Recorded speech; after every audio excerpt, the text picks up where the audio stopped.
All right, so section 5.6, we defined our inverse trig functions, y equals sine x, and then we had its inverse. I wish I'd have called that f of x, I guess. F inverse of x is arc sine x. And when you're dealing with arc sine, what kind of angles are you allowed to use? This is what I mean by it would be a good idea to write down these. Have you know your domains and ranges for your inverse functions. For arc sine. Well, it depends on which one we're talking about. Let's talk about arc sine. What's the domain of arc sine? What kind of numbers can I plug in for x? Negative 1 to 1 is the domain. And what kind of answers will I get? Negative pi over 2 to pi over 2. What's that? For sine, all that would change would be the domain and range. Over here, the domain would be pi over 2 to pi over 2. And the range would be negative 1 to 1. Inverse interchanges domain with range. All right, how about if we're dealing with arc cosine? G of x is arc cosine. G inverse of x is, G of x was cosine.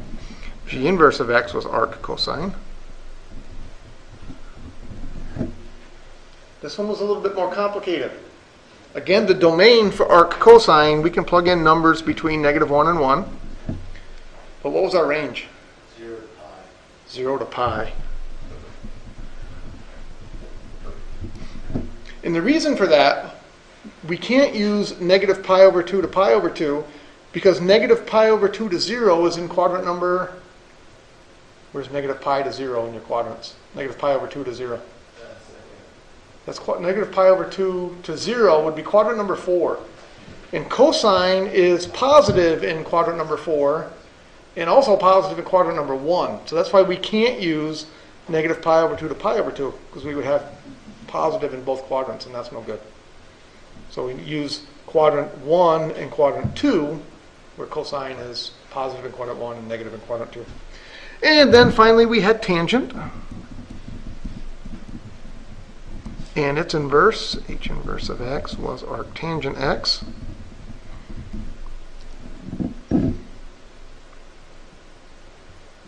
What was our domain?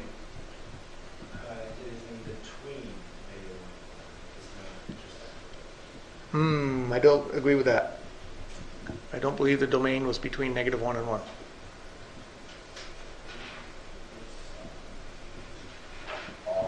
The domain of arc tangent was all real numbers. And the range was almost the same as sine, except it's in between. You don't get the equal to's. Negative pi over 2 to pi over 2.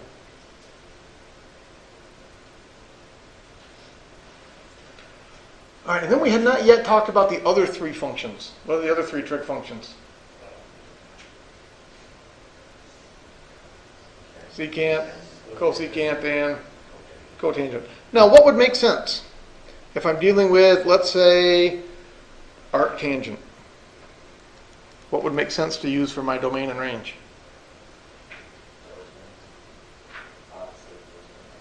Opposite of these?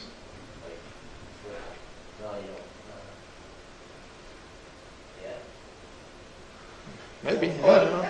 You know he's not going to give you an answer. All right. Well, again, I think we need to think about our graphs. If I graph y equals cotangent x, what does the graph of cotangent x look like?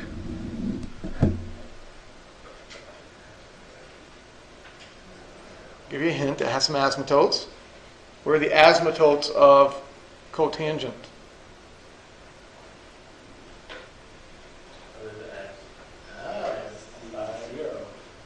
Where what? Where the x side? No. The y-axis. The y-axis is one of the asymptotes. Because remember, this is cosine over sine. So the asymptotes are going to happen when the bottom is 0. When is sine 0? Sine is 0 at? Pi over 2. Nope, sine of pi over 2 is 1. 0. Sine of 0 is 0. Sine of pi is 0. Sine of 2 pi, sine of 3 pi, sine of 4 pi. So the asymptotes happen at multiples of pi and negative pi. And then I think the graph in between looks something like this.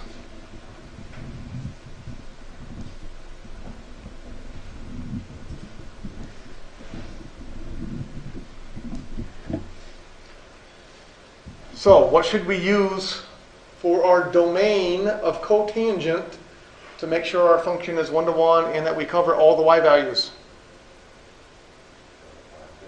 I should use 0 to pi, shouldn't I? That's where I get one complete thing. I don't know what to call that.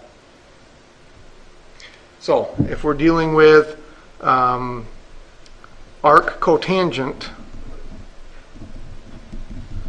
our domain will still be all real numbers, but our range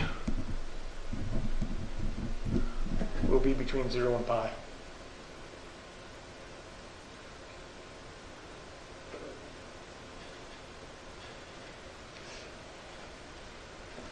So it would have, without thinking about it, it probably would have made sense that the domain and range of arc cotangent was going to be the same as the domain and range of arctangent, but it's not. And again, the whole problem is the graph looks like so. To get one complete arc of the graph, you have to go between 0 and pi. It's your only choice. All right, so how about cosecant and secant?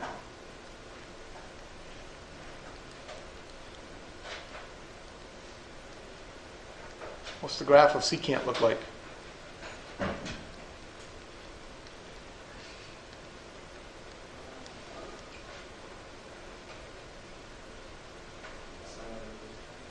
Similar to cosine? I don't think it's similar, but it's related to cosine.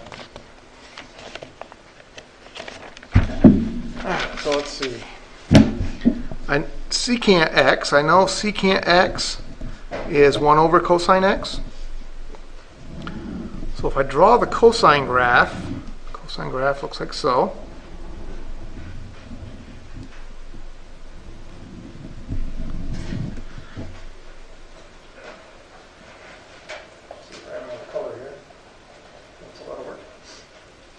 What's going to happen at these spots where the cosine is 0? You're going to have vertical asymptotes for secant, aren't you? So on secant has vertical asymptotes, like so. And then what's the graph look like in between?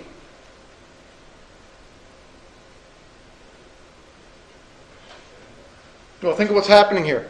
Cosine is getting very close to 0 as I come down along this, isn't it? If cosine is getting very close to 0, what's 1 divided by cosine? What's 1 divided by a really, really little number? Really, really big number. So as cosine gets smaller, secant gets bigger.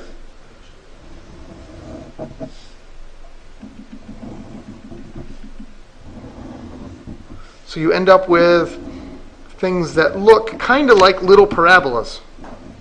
But they're not really little parabolas. How come I know they're not really little parabolas? What's that? Well, parabolas go up forever too. Parabolas don't have asymptotes. So they look kind of like parabolas, but they're really not. So you would get rid of the cosine, right? Only what's in pencil. Right, only what's in pencil is what the graph of secant looks like. But that's how it's easy to remember what it looks like, is to draw the cosine graph and then draw your asymptotes where you hit the zeros, and so on and so forth. So,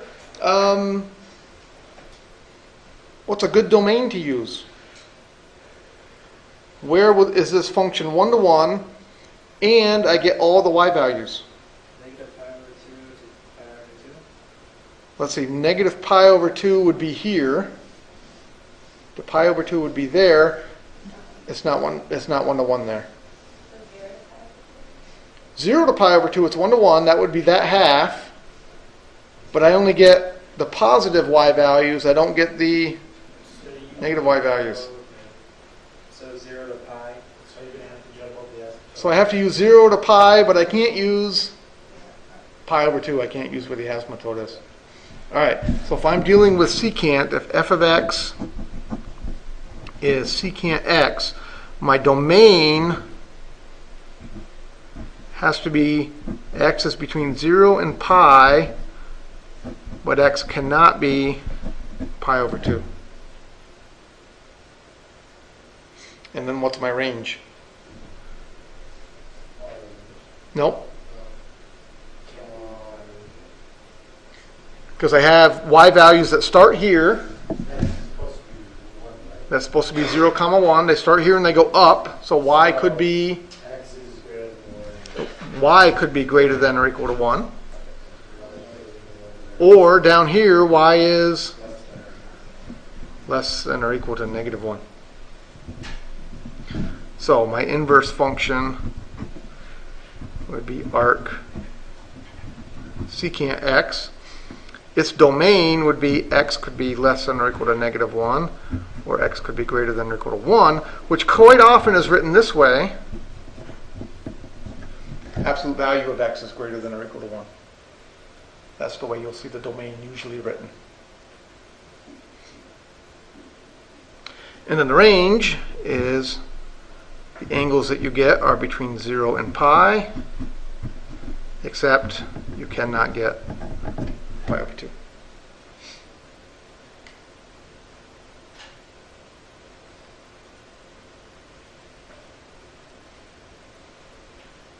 So at least this came out fairly well. And what I mean by fairly well is our range here, 0 to pi, came out to be the same as what? The same as the range for, even better, it's the same as the range of cosine. Except cosine, you could have the pi over 2. So for the arc secant, the domain was weird, but the range turned out to be the same as it did for cosine. And the same thing happens for secant. I'm sorry, for cosecant. If you're dealing with the arc cosecant function, your domain is the same. What's your range going to be?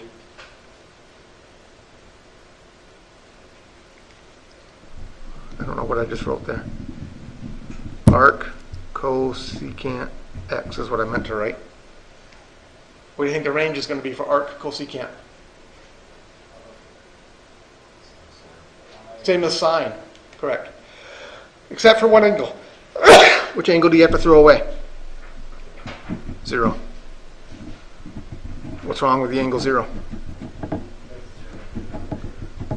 That's where your asymptote occurs. That's correct. So that's the absolute value of x? That's, again, your domain is absolute value of x is greater than or equal to 1. The only numbers you can plug into arc secant or arc cosecant are numbers bigger than 1 or numbers smaller than negative 1. You can't plug in a half, for example. All right, now, on to the important stuff as far as we're concerned, because we're taking calculus. So as far as we're concerned, the important stuff is really the calculus stuff. And I think we did this one last time. I think we went through this proof. I'm not going to go through it again. I think we found that the derivative of arc sine of x turned out to be 1 over square root of 1 minus x squared. So we went through that process and we figured out that that's what it should be. You can do the exact same thing and you can figure out the derivative of all the other ones. The derivative of arc cosine of x turns out to be negative 1 over square root of 1 minus x squared. So the derivative of arc sine and arc cosine are very, very similar. And the derivative of arc tangent turns out to be 1 over x squared plus 1.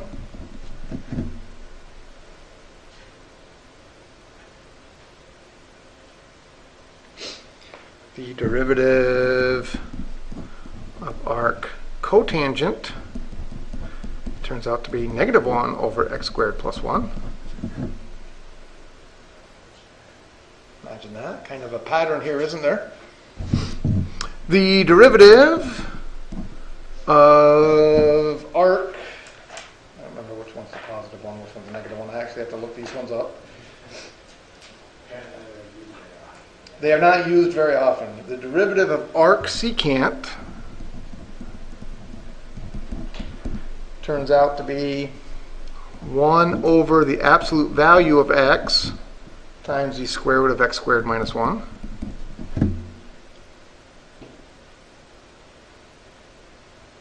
And finally, the derivative of arc cosecant turns out to be negative 1 over absolute value of x, square root of x squared minus 1.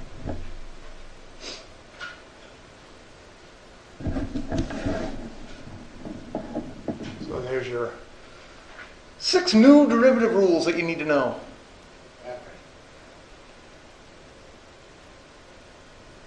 Questions about those? These will be on the test. Yes.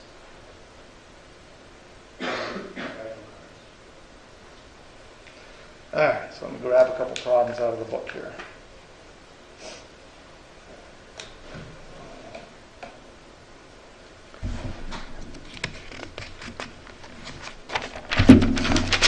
F of x is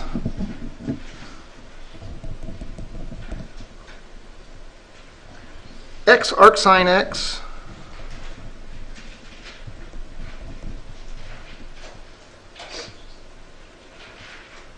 plus the square root of 1 minus x squared.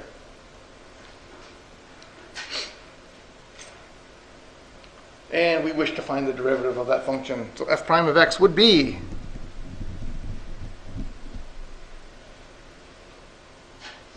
how would you find the derivative of that function?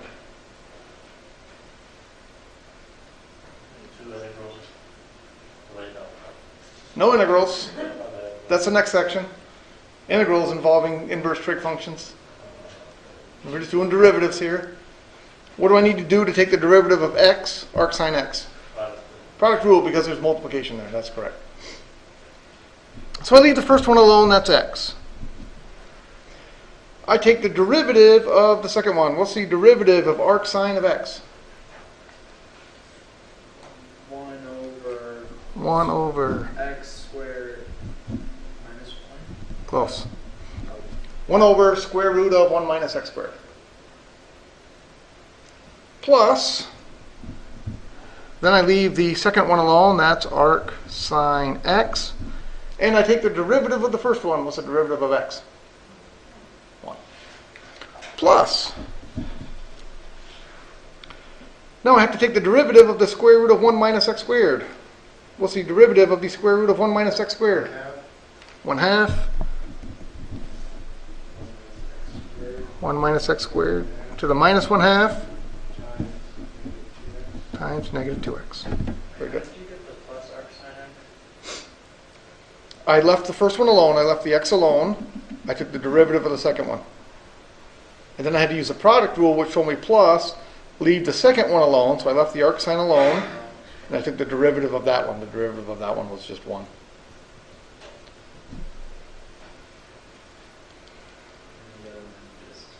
The other one's really a Calc 1 question, isn't it? That's just a chain rule problem there. There's really no Calc 2 in that. That's just chain rule.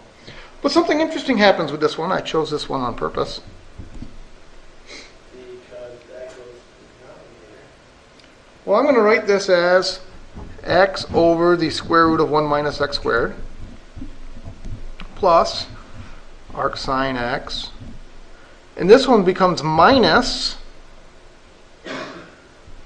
x over the square root of 1 minus x squared, correct?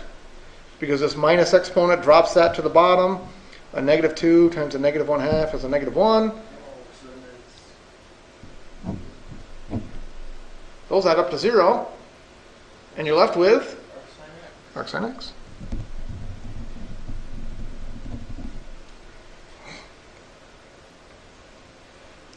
Questions on that? For this one, okay, I wanted to do substitution because I recognize the square root of 1 minus x squared as being similar to the derivative of arc sine x. Would we have done some sort of substitution or not appropriate? No, U substitution is for integrals. U substitution is only for integrals. We're doing derivatives. Tomorrow, when we do integrals, then you can do some U substitution. So tomorrow will be 5.7. Tomorrow will be 5.7. Yes. And not leave it Now, we did just prove something interesting. We just proved that the integral of arc sine x is what? X arc sine x plus the square root of 1 minus x squared plus c. And that is not a formula you will have to know for this test. for another test. For another test, it may come up. That's correct. That's not one you need to know today. All right, let's pick another one here. How about y equals ln of t squared plus 4 minus 1/2 arctan of t over 2.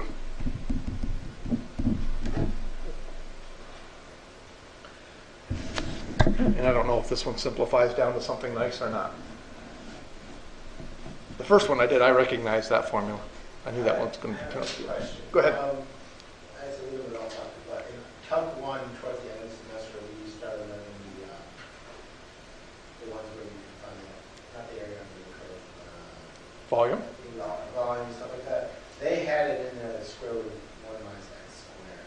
As a part of this formula based off of the arc of some of these trig functions. No. I think what you're talking about back in Calc 1, you had a formula for arc length, maybe? Is the formula you're thinking of?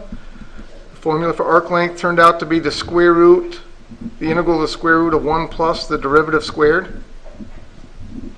Is that maybe the formula you're thinking of? That one has something squared in it. Probably something else? Okay. All right, well, let's find the derivative. Y prime is. What's the derivative of ln of t squared plus 4? 2t over t squared plus 4. Excellent. Oops. Because to take the derivative of the ln of something, it's 1 over the something times the derivative of the something. Minus 1/2. What's the derivative of the arc tangent of t over 2? Let's see, I go back and I look up my formula. My formula says the derivative of arc tan of something is 1 over the something squared plus 1. But that's not quite the end yet. Why not? Do the 2's cancel? No. The derivative of the inside. Excellent. That formula works if I have arctan x. I don't have just x there, do I? I have something else. So I have to take derivative of the inside. And the derivative of the inside is 1/2.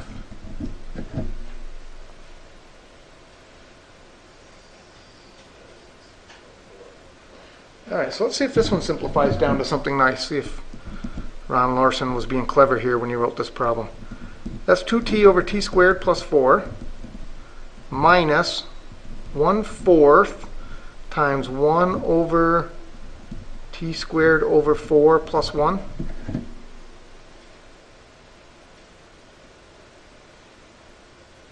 Correct? So I can write this as 2t over t squared plus 4 minus 1 times 1 is 1.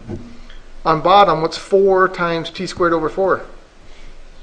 T squared, and then 4 times 1 is 4. So that turns out to be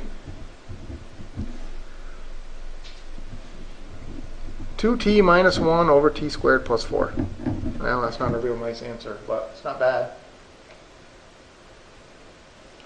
So the integral of 2t minus 1 over t squared plus 4 turns out to be that thing.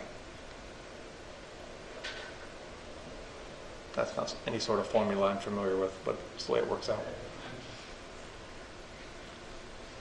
Questions about that? All right, so those are the sorts of problems you can expect to see on the competency part, where you have to take derivatives.